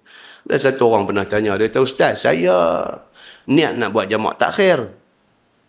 Tapi bila saya singgah di tempat nak semayang tu, waktu hak mula ni dua ada lagi, tak habis lagi dia kata. Itu macam mana saya dah niat dah nak buat jamak takhir? Macam mana nak selesai masalah dia ni? Macam mana nak selesai? Kita kata dua cara lah. Sama ada yang pertama tunggu saat lah. Tunggu saat sampai masuk waktu dia, buat jamak takhir. Tunggu saat sampai masuk asar, buat jamak takhir. Cara yang kedua, boleh tak dia cancel niat tu dan dia buat pula jamak takdim, boleh tak boleh? Boleh. Tak ada masalah apa. Kalau sekiranya masa yang ada tu lepas untuk dia nak buat dua-dua ni. Kadang-kadang dia pergi ambil itu time kecederaan. Ni nak masuk asar lagi 5 minit, dia nak buat juga jamak takdim. Ini pun satu penyakit juga ada. Masa ada tinggal 5 minit lagi nak masuk asar, tunggulah, niat kata nak buat jamak takhir lah, saya lagi buat jamak takhir. Dia nak buat jamak takdim juga. So apa jadi kat dia? Dia sembahyang Zuhur, elok dia bagi salam, masuk asar. Yang tu nak panggil jamak apa pun tak tahu tu. Takdim pun tak, takhir pun dah, dia jadi macam bukan jamak pula dia jadi lagu tu. Kan? Janganlah pergi buat celaru lagu tu. Kalau nak buat jamak takdim, awal langsung. Kalau nak jamak takhir, make sure masuk dah waktu yang kedua. Jangan pergi ambil time-time kecederaan macam tu. Ini penalty ni leceh. Kita anti tension. Waktu kecederaan ni dia nak kena penalty lah. Kan nak kena goalkeeper lompat balik kanan, bola main balik kiri, dia jadi payah lah. Kan? Jangan buat lagu tu. Baik. Kata Imam Nawawi, dan bermula syarat dia apa dia? Mestilah buat sembahyang yang kedua di dalam waktu yang pertama. Itu yang mula. Dan bahawa didahulukan sembahyang yang pertama itu dan diniatkan jamak dahulu daripada selesai mengerjakan yang pertama itu. Bila kita buat jamak takdim, Zuhur dengan Asar, buat dalam waktu Zuhur. Sembahyang mana dulu? Zuhur dulu. Mesti sembahyang Zuhur dulu, baru sembahyang Asar. Kalau jamak takdim. Baik, kalau jamak takhir macam mana? Kita nak buat Zuhur dulu atau Asar dulu? Mana-mana satu dulu pun tak apa. Ulama berbeza pendapat. Ada hak kata, buat Zuhur dulu, baru Asar. Pasal apa? Pasal menghormati Zuhur sebagai waktu yang mula. Itu alasan dia. Ulama yang kata, buat Asar dulu, baru buat Zuhur. Alasan dia apa? Menghormati Tuan punya waktu. Dia kata. Kan? Jadi betul-betulnya nak buat mana dulu? Jalan sembahyang jamak takhir ni, nak buat zuhur dulu ke asar dulu? Mana-mana dulu pun sama saja. Sama saja. Yang tak betulnya, tak sembahyang dua-dua. Itu tak betul. Kan? Baik. Tengok di bawah tu masalah. Dia kata, kalau kita nak susunkan balik syarat jamak takdim ni, yang pertama dia kata mulakan zuhur dulu baru asar, ataupun mulakan maghrib dulu baru isyak. Kemudian yang kedua, syarat yang kedua dia kata niat jamak di dalam waktu yang pertama. Kalau bagi kes sembahyang jamak takhir, kita niat waktu pertama ni nak bawa dalam sembahyang kedua. Masa kita buat jamak takdim, kita niat kata sembahyang yang kedua kita nak buat dalam waktu yang pertama. Itu semua orang buat. Dan syarat yang ketiga mesti berturut-turut. Di antara zuhur dengan asar mesti turut-turut. Tak boleh sembahyang dah zuhur 2 rakaat jamak qasar, tapi kena kopi palu, mai balik buat lagi asar lagi 2. Walaupun masih di dalam waktu zuhur, boleh tak boleh? Tak boleh. Sembahyang jamak mesti berturut-turut. Mesti berturut-turut. Baik. Kemudian dia kata masalah jamakkan maghrib kepada isyak, jamak takhir, dan hadis dia. Kata Muaz bin Jabal, wa kana idza irtahala qabla al-maghrib akhara al-maghrib hatta yusalliyaha ma'al isya. Dan Nabi SAW apabila dia berangkat berjalan sebelum maghrib, kalau dia bertolak keluar sebelum maghrib, mentakhir dia akan sembahyang fardu maghrib sehinggalah kepada sembahyang isyak. Sama macam zuhur tadi. Kalau dia keluar sebelum masuk waktu, dia akan buat takhir. Kalau dia keluar dah masuk waktu, dia akan buat takdim. Sama. Zuhur asar, maghrib isyak sama. Baik. Jamakkan isyak kepada maghrib, maksudnya jamak takdim, dan hadisnya harus jamak takdim pada sembahyang 2 fardu maghrib dan isyak, yakni disegerakan sembahyang isyak kepada maghrib, dan dalilnya ialah hadis wa idza irtahala ba'da al-maghrib ajjala al-isya fa sallaha ma'al maghrib. Sama juga. Nabi akan buat macam tu. Apabila dia buat takdim, dia bawa sembahyang isyak ke dalam waktu maghrib. Kemudian di bawah tu dia cerita benda yang sama. Tuan-tuan tengok lagi bawah lagi. Bawah lagi, dia bila nak main 9.30, dia akan jadi lagu tu. Bawah lagi, dia kata jamakkan sembahyang itu di dalam waktu musafir yang panjang ataupun musafir yang pendek. Dia kata. Itu pun sama. Kemudian di bawah tu, dia main perbincangan tentang yang kata 2 marhalah itu berapa sukatan dia. Nanti kita sebut sikit. 2 marhalah ini exact sukatan dia berapa. Okey? Berbeza pendapat di kalangan ulama. Kalau tuan-tuan duk baca kitab-kitab kuning lama, Sabilul Muhtadin misalnya, dia bagi kata 2 marhalah ni sampai 140 kilometer. Kiraan dia macam tu. Dia buah dalam batu, bila kira-kira balik dia nak main macam tu. Ulama-ulama fiqh yang contemporary. Contohnya Dr. Wahbah Zuhaili. Ini orang hebat yang Selangor panggil mai hari tu ni. Dr. Wahbah Zuhaili. Kalau anak-anak kita mengaji agama, dia kitab dia yang popular, kitab usul fiqh. Tajuk dia Al-Ashbah wa Nazair. Ditulis oleh Profesor Dr. Wahbah Zuhaili. Dia ni sama naik nama dengan Dr. Yusuf Al-Qaradawi. Nama mereka ni. Mereka dianggap sebagai ulama contemporary yang menjadi reference kepada semua ulama Islam yang ada pada hari ini. Ni, Wahbah Zuhaili ni. Profesor Dr. Wahbah Zuhaili. Dia menetapkan 2 marhalah itu ialah 88.7 kilometer. Itu dia bubuh. Dengan hujah-hujah dia yang kemah. Dr. Wahbah Zuhaili kata 88.7 kilometer. Okey. Dan ada juga di kalangan ulama, contohnya Muhammad Ali As-Sabuni, juga hebat. Anak-anak tuan-tuan mengaji tingkatan 6 di sekolah irsyad, dia mengaji teks buku yang ditulis oleh Muhammad Ali As-Sabuni, buku tafsir ayat-ayat ahkam. Ini pun orang hebat. Muhammad Ali As-Sabuni, dia letak antara 85 ke 90 kilometer. 2 marhalah. So, kita kata ambil safe, kita kata 90. Lagu tu senang. 90 kita kata. Antara 85 ke 90, yang Wahbah Zuhaili kata 88. So kita ambil safe, kita kata 90 km. So jarak perjalanan kita nak pergi tu, kalau sampai 90 ataupun lebih, kita layak untuk buat sembahyang jamak dan qasar. Senang macam tu. Baik. Kemudian muka sebelah tu kita baca masa mukadimah tadi, dia kata jamak dengan sebab hujan harus ataupun tidak. Dia kata. Okey, tu perbincangan yang kita jadikan mukadimah tadi, jadi tak payah ulang baca lagi. Kita buat kesimpulan macam yang kita kata tadi, Imam Syafi'i dia punya pendirian sembahyang jamak ni hanya bagi orang-orang musafir sahaja. Itu pendapat Imam Syafi'i. Imam Ahmad bin Hanbal meluaskan kelonggaran untuk sembahyang jamak itu kepada apa? Kepada orang-orang yang dalam ketakutan, orang yang menghadapi hujan lebat. Cuma dia letak syarat. Lebat. Ukuran lebat tu yang nak membolehkan sembahyang jamak bagi orang yang pergi masjid ni. Kata Imam Ahmad bin Hanbal, dia kata lebat itu ialah apabila kita keluar basah baju. Itu lebat. Kalau kita keluar pergi sampai rumah tengok macam tak basah. Itu dua. Sama ada tak lebat ataupun kita ni satu tok wali apa agak. Kita tak basah baju. Yang tu Imam Ahmad bin Hanbal kata tak boleh buat sembahyang jamak.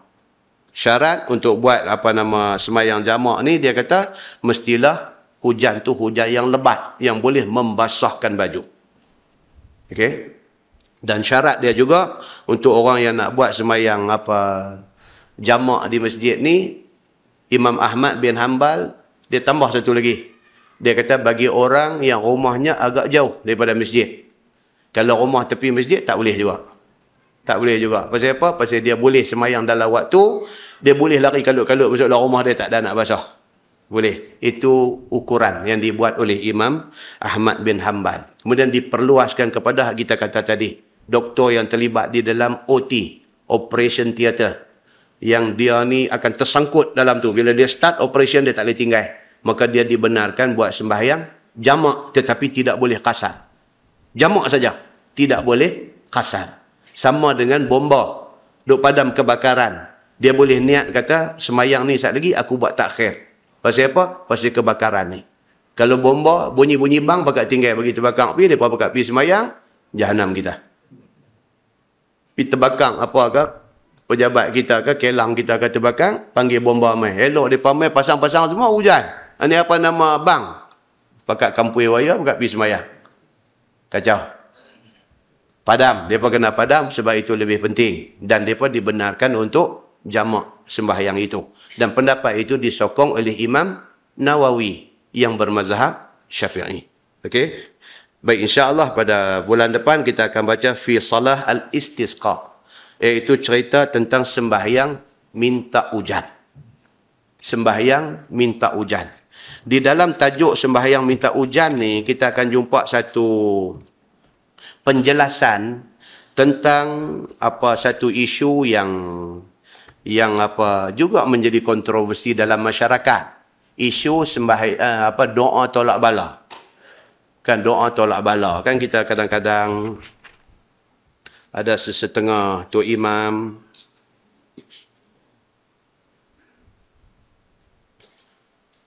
sesetengah tok imam dia bila dia baca doa dia ada tolak bala. Dia ada tolak bala. Dia kata Rabbana taqabbal minna du'aana wa qira'atana wa qiyamana wa ruku'ana wa sujudana wa tadarru'ana wa tammim taqsirana, apa-apa semua cantik. Dia mai pula Allahumma idfa' annal bala wal waba wal apa, dia satu macamnya jurus tangan dia. Kan? Pasal dia kata tolak bala. Tolak macam tu. Ada orang tolak kereta lagu tu. Tolak kereta dia kena lagu tu. Itu tolak kereta. So tolak bala apa lagu tu? Baik. Bagaimana kedudukan doa tolak bala? Sedangkan di sana ada satu hadis Nabi. Nabi kata tidak ada doa di sebalik tapak tangan.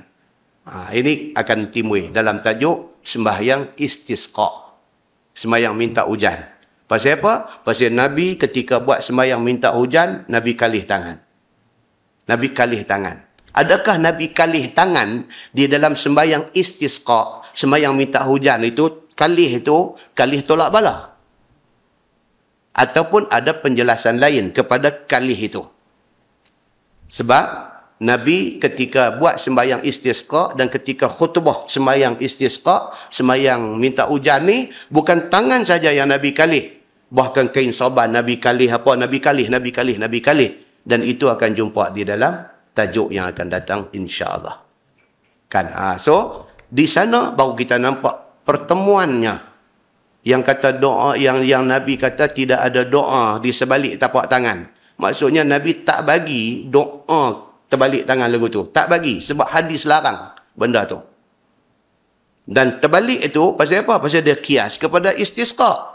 Sedangkan istisqa itu bukan tolak bala. Istisqa tu kita baca penjelasan dia nanti.